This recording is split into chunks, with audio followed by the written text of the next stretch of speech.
This is such a special event that I took a break from my rigorous nap schedule to be here. And as you've already heard, it's a treat for all of you too, because usually I charge a lot for speeches like this. Now, just to be clear, I think the Cardinal is saying I'm not eligible for sainthood. But getting through these 3 debates with Donald has to count as a miracle. Now, I've got to say, there are a lot of friendly faces here in this room, people that I've been privileged to know and to work with. I just want to put you all in a basket of adorables. And, you know, because this is a friendly dinner for such a great cause, Donald, if at any time you don't like what I'm saying, feel free to stand up and shout "wrong" while I'm talking. It's amazing I'm up here after Donald. I didn't think he'd be okay with a peaceful transition of power.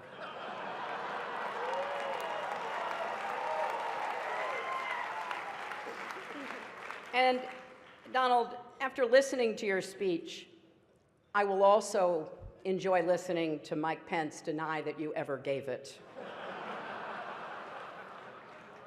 People look at the Statue of Liberty and they see a proud symbol of our history as a nation of immigrants, a beacon of hope for people around the world.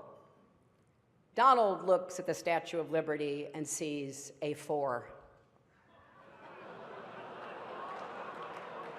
Maybe a 5 if she loses the torch and tablet and changes her hair.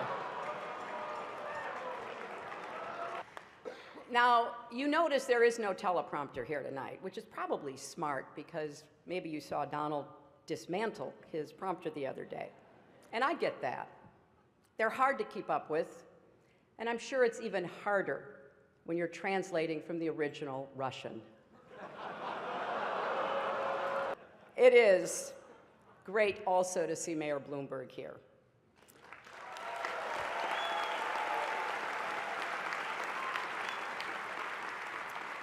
It's a shame he's not speaking tonight. I'm curious to hear what a billionaire has to say.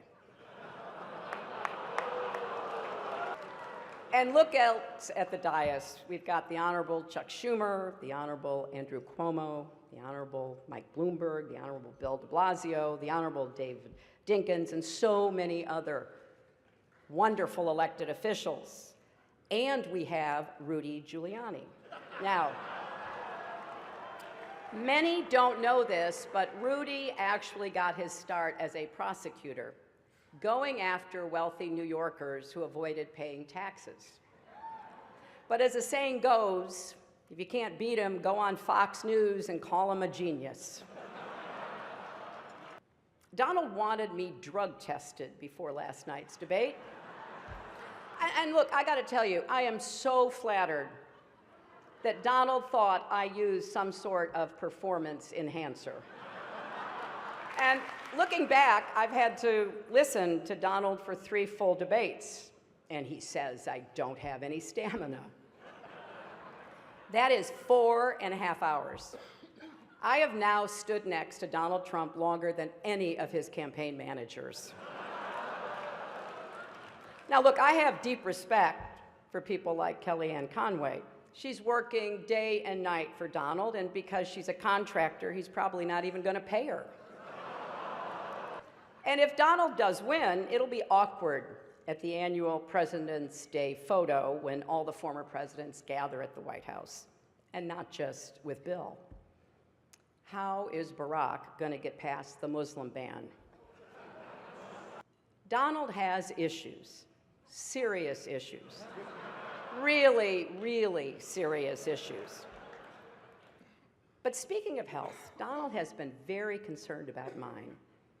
Very concerned. He actually sent a car to bring me here tonight. Actually, it was a hearse.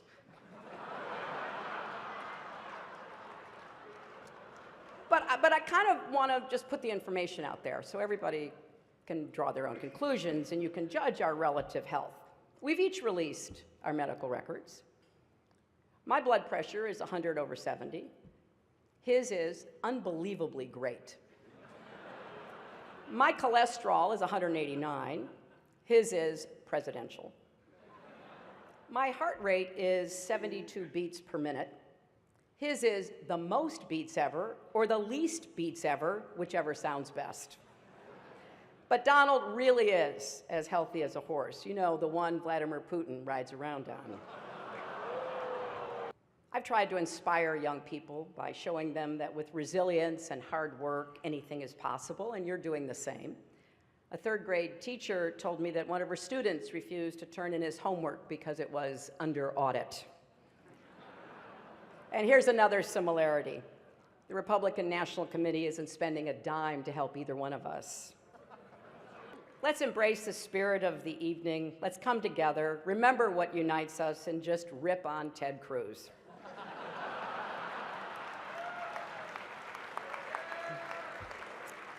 I hope you enjoyed my remarks tonight. I said no to some jokes that I thought were over the line.